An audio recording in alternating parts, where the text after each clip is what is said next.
네, 반갑습니다. KDI 정규철입니다. 저는 오늘 한국의 장기적인 경제 성장 경로에 대해서 말씀드리겠습니다. 한국의 장기 경제 성장률은 우리가 정부 재정 추계나 국민연금 추계 이와 같은 좀 장기적인 계획을 수립하는데 활용되는 기초 자료입니다. 앞서 영상에서도 보셨습니다만 한국의 경제 성장률을 좀 장기적으로 보면 대략 한 10년에 2% 정도 이렇게 하락을 하고 있습니다.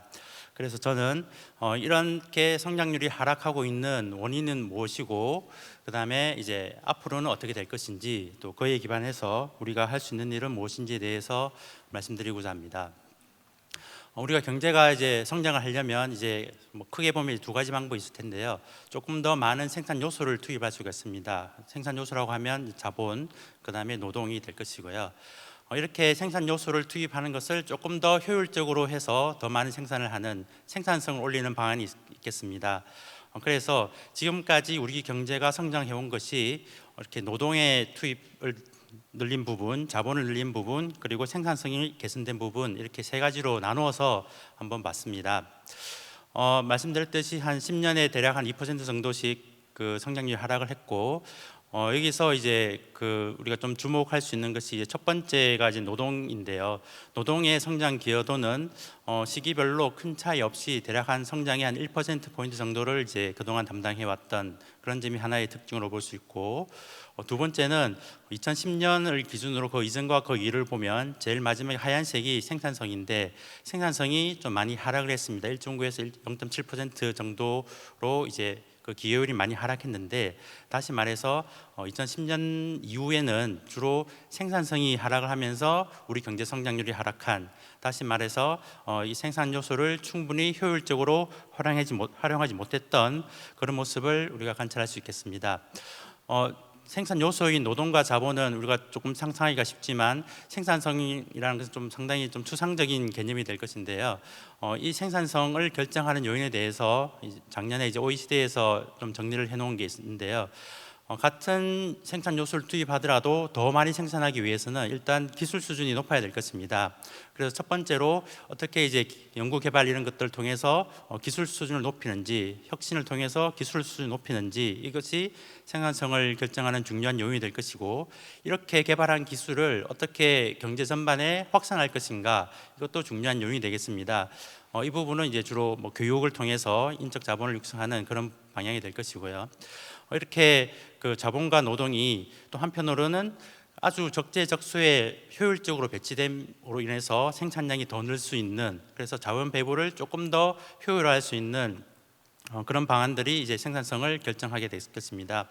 물론 이 세 가지가 다 얽혀 있고, 또 이 이면에는 우리가 흔히 규제 개혁 이런 말도 많이 하는데, 한국가의 제도가 이런 것들을 많이 결정하는 것으로 알려져 있습니다.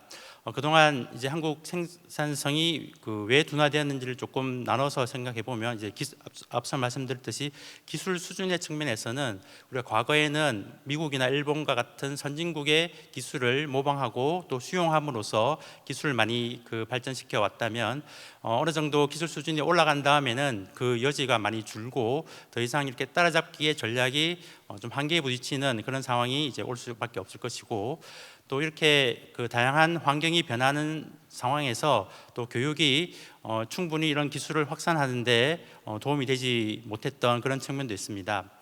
또 반대편으로 이제 자원 배분의 효율성을 생각해 보면, 한국가의 기술 수준이 올라가는 것이 각 개별 기업의 기술 수준이 올라가서 전반의 기술 수준이 올라갈 수도 있겠습니다만, 좀 더 기술이 좋은 기업이 진입하고 그러지 못한 기업이 퇴출함으로써 이제 경제 전반의 기술이 올라가는, 우리가 흔히 창조적 파괴라고 부르는 그런 작동 기제가 충분히 활성화되지 못했던 그런 측면이 있을 것이고요.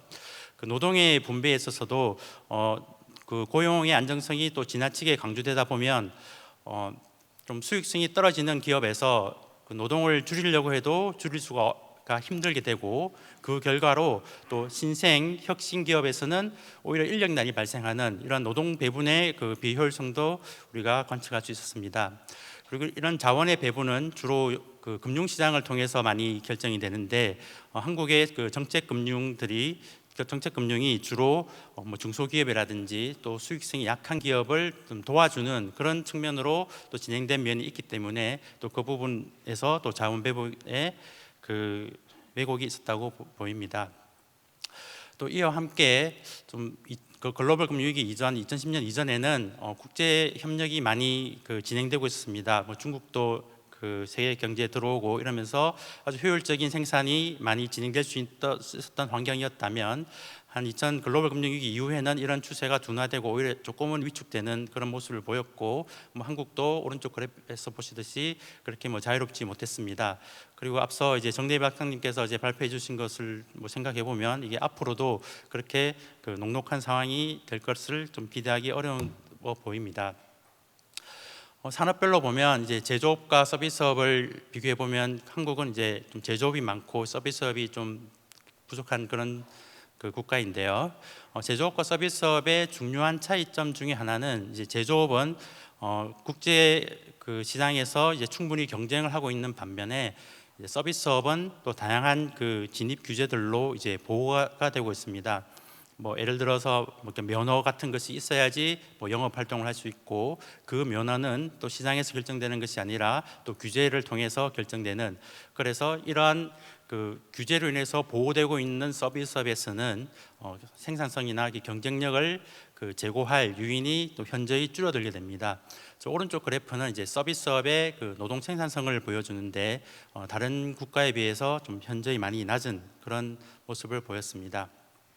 그리고 경제가 좀 역동적으로 이제 성장하기 위해서는 결국에는 민간 부분이 이제 활력이 좀 그 커져야 되는데 최근에 올수록 좀 정부 부분은 커지고 민간 부분은 조금 줄어드는 그런 모습을 보였습니다.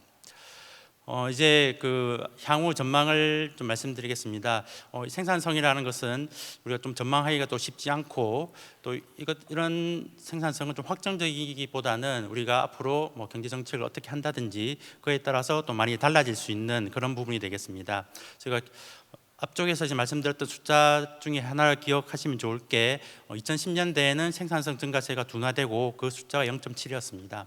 그래서 앞으로는 여기서 우리가 조금 더 노력을 해서 좀 규제 개혁을 하고 또 경제 구조를 많이 개혁해서 1.0 정도로 이제 반등하는 1.0이라는 수준은 OECD 국가 중에서 한국의 소득 수준을 감안했을 때 이제 나타날 수 있는 정도입니다. 그것이 기준 시나리오이고 비관적인 시나리오는 그 2010년대에 낮았던 그 생산성 증가세가 앞으로도 그대로 유지되면서 정체되는 시나리오입니다. 낙관적인 시나리오는 우리가 뭐 아주 성공적인 경제 구조 개혁을 해서 OECD 상위 25% 정도의 생산성 개선을 이루는 그런 것을 가정했습니다. 생산 노동 투입을 또 생각해 봐야 될 것 같은데요. 아시다시피 2019년도 이후로 생산 연령 인구가 감소하고 있고 그 속도는 상당히 빠릅니다. 이미 감소하기 시작했고 이제 고령 인구가 늘고 있고요. 전체 인구 중에서 생산 연령 인구가 차지하는 비중은 대략 한 70% 정도가 이제 유지되고 있었습니다만 2050년도에는 이제 절반 정도로 줄어들게 됩니다. 이 그래프를 보시면 2020년을 기점으로 해서 한국의 경제 모습은 상당히 다를 거라는 것을 이제 뭐 유추해 보실 수 있겠습니다. 이와 같이 노동 투입이 줄면 이제 결국에는 이제 경제 성장률도 뭐 같이 줄 수밖에 없을 것 같고요. 최근에는 그 잠재 성장률이 대략 한 2%를 소폭 상회하는 수준에서 이제 2%를 지나가고 있는 그런 모습이고 2050년 정도 되면 한 0.5% 이것이 이제 그 생산성이 1.0%로 반등하는 기준 시나리오를 에서는 그런 모습을 저희가 전망이 되었고 2010년대에 낮았던 경제 그 생산성 증가율 0.7%가 그대로 유지되는 그런 시나리오에서는 2050년도에 성장률이 말씀드렸던 이제 0% 이제 경제 규모가 더 이상 성장하지 않는 그런 모습으로 갈 수가 있겠습니다. 기준 시나리오를 기준으로 이제 성장률 좀 분해를 해보면 제일 오른쪽에 1%는 제가 생산성이 1%로 증가한다는 것을 가정을 한 것이고요.